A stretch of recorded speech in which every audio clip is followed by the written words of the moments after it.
Just over 2 years ago, I was sent my very first product to review, and it was a laser. I had no idea what I was going to do with it, but I said yes anyway, simply because, well, it was my very first product review. And now, I use lasers every other day. I even have a side hustle where I create, with the laser cutter, a complete modular paint and tool system for the hobbyist. My first bunch of lasers were all diode lasers, but this particular one from OMTech is a different kettle of fish. This particular laser was called a fiber laser, also known as a Galvo laser. It's designed to do metals. The main difference between this and the diode laser is the diode laser will etch metal, it won't actually engrave it, whereas the fiber laser actually engraves straight into the metal, and some of the thinner materials it will cut straight through it. With this OMTech fiber laser, you get everything you can possibly need to get you started inside the box. For instance, the USB cables, the safety keys, the Allen keys to get you set up, and of course manuals. This particular piece goes on top of the enclosure and has LED lighting inside of it. Every OMTech unit that's been sent to me has come across as extremely well constructed. It feels really solid.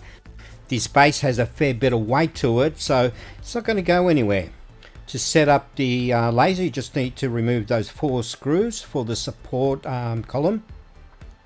And I just slide it into place. I first put in the 4 bolts loosely, and once everything's aligned nicely, I then tighten everything up to make sure it's a secure hold, because it's going to hold a fair bit of weight in the laser head. The whole unit only took me about 20 minutes to set up. This is the locking bolt that goes into the side, so when you adjust the head height of that laser, you can lock it into place so it doesn't move. The turn knob there, so you can adjust the height. These are the 4 screws that you need to take out, and there's some nuts in there, and that secures it to the column. And I would recommend sliding those nuts over to the center of the laser head and then adjusting them so it suits those slots there. It'll make your life a lot easier, otherwise it's a bit fiddly. Again, put them in loosely, then tighten them up once everything is aligned. Then I'll raise the laser head. The whole unit weighs about 18 kilos, which is just under 40 pounds. This is the safety enclosure, which is a polycarbonate sheet, also known as acrylic plastic.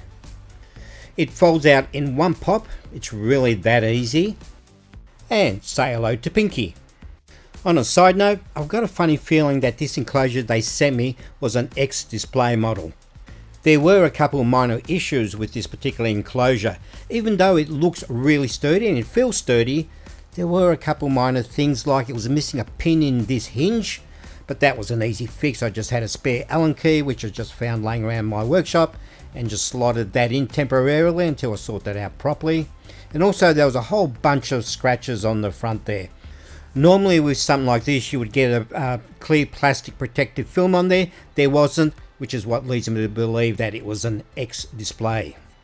Next we fit the LED top, and that pops straight in. Just make sure those cables at the rear don't get entangled. There's a little slot for them, and 2 screws on each side secures the whole thing.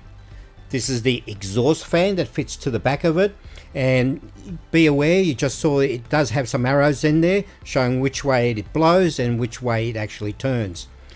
We've got the protective grill for that fan, and some bolts there to go straight through both of them, and they pop out the back. We then fit the exhaust adapter, and that's a matter of those 4 nuts on those 4 bolts. Once the nuts are screwed on, we just tighten them with a shifter or a spanner.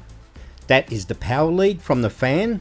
Then slip on the exhaust duct, and using a circlip or hose clamp, just tighten that up and secure it into place. Now this is the safety sensor switch. It's a little toggle switch. There's one at the top and one at the bottom, which are held in place by some double-sided tape, and you hold them into place for about 20 seconds to make it a secure connection. This is the cable ties, the little clips there, and they just go inside the cabinet to clean up the cables. And this whole unit then just slides straight onto the laser head and base, and then the 4 screws, 2 on each side, to lock it into place. The whole safety cabinet is made out of 6mm acrylic, so it's got a bit of weight in it. We then connect up the lead from the fan to the LED loom. We then need to connect the adjustable sliding blinds there. And that just seals up the cabinet and just held in place with some double-sided tape, one from the top and another one from the bottom. And now we're up to the final stages of the connection. This is the marking pedal that screws straight into the back of the unit. Next is the USB lead that connects the unit to a PC, and we'll set that up very shortly. This is the serial connection from the cabinet, which controls the lights as well as the fans. And finally, we've got the huge power lead that also screws into place.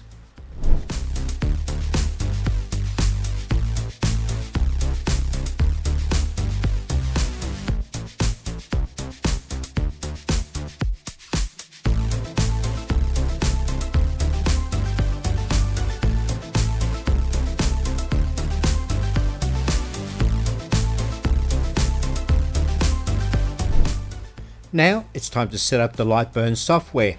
Of course, you have to switch on the power unit first. This is LightBurn, the software that I always use for my laser cutting. To install the drivers, we hit device, then we click on find my laser, and this dialog box will remind you to make sure that the unit is switched on, which it is. Then we hit next and the unit finds the driver. So in this case it's the JCZ fiber driver. We just hit device, and right here you can click either next, but I would recommend hit import EZCAD configuration. Now that comes on the USB stick. Now I've already moved all this software onto my hard drive, and you pick the mark CFG7, and that imports all the necessary details into the software to suit that particular laser. Once you've imported this file, there's literally nothing else to set up with the settings of the laser. Hit next and you can see the sizes have been adjusted. Before it was 110, it's now 175 millimeters. And I'm just going to rename that driver to OMTech. And because I'm so original, I'm just going to call it Galvo. Hit next. And there is just one more thing to do. After we hit OK, head over to devices, and now we select our particular laser driver, which is the OMTech Galvo. Before we go any further, there is one more thing we need to do, and that's adjust the focus of the laser head. Using the ruler, you adjust it from the top of the material you wish to use to just the bottom of that red line, which will be 372 millimeters in height, and then you lock it into place with that screw on the back. And now we are ready to do our first test engrave. I'm using my Scale Model Geek logo with a speed of 10 and a power of 100 and only one pass count. I have opened the cabinet door a number of times, so I will need to reset the laser. And the LED light will go from red to blue, telling me I'm ready to go. First thing I need to do is frame the job that I'm doing, just so I know where I'm going to place my material. Once I'm happy with that, I hit the old start button and off she goes. Now this took about 4.5 minutes to complete. For the test piece, I'm using a piece of aluminum, or as we like to say in the land down under, aluminium. And I also end up doing a couple more engravings with a couple slightly different settings. And as you move to the right, it gets slightly darker. You can't quite see it on camera, but it is a noticeable difference in the darkness of the engrave. Next test piece I used was a piece of brass, and that came out really good. You can see the detail in the beard and the hands and so forth. Really happy with those engravings. Now for my next piece is something I need to actually use on my next build that I'm doing, which is a huge figure of Superman for a club competition that we have. When this statue is completed, it's going to be about 500 millimeters in height, which is just under 20 inches. Now one of the strange things is the original creator decided to put the emblem on the back of the base. No idea why, but it's there. What I've decided to do is create a new emblem. I'm going to 3D print the base as well as do a brass cutout. I found this vector image online. I then imported it into LightBurn, went to tools and trace image. Now using the default settings in this section here, I then hit OK. This then gives me our outline of the image. I highlight the image and delete that. I then highlight the outline, and I need to adjust the height, and I adjust that to 55mm to match the 3D print that I'm doing. I'm almost ready to cut out my brass emblem out of the 0.25 sheet of brass. One final thing I need to do is click on ungroup, because there's an outside line that I don't need, or else it's going to cut it out in a very strange manner. It's a new job, so I need to reset the machine, and we're going from red to blue. It's giving me the AOK. Hit start button, and there's our final result.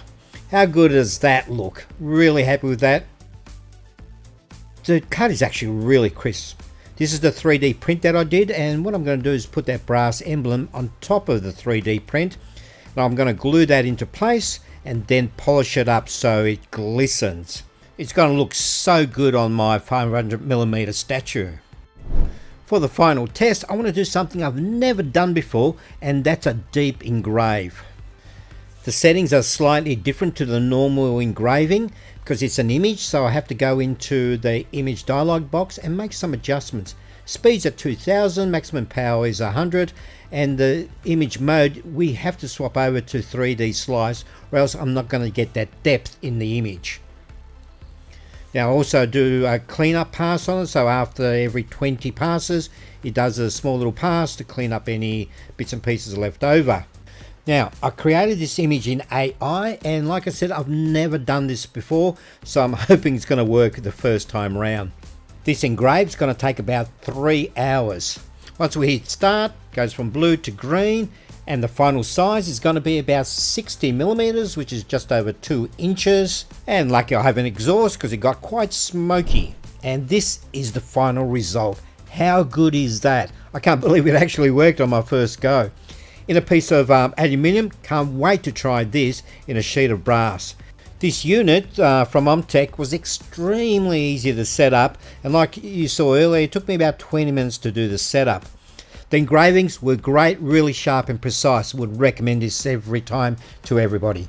Let me know in the comments what you think of the unit. In the meantime, go and check out some of my other builds and reviews, and in the meantime, I'll see you in the next video.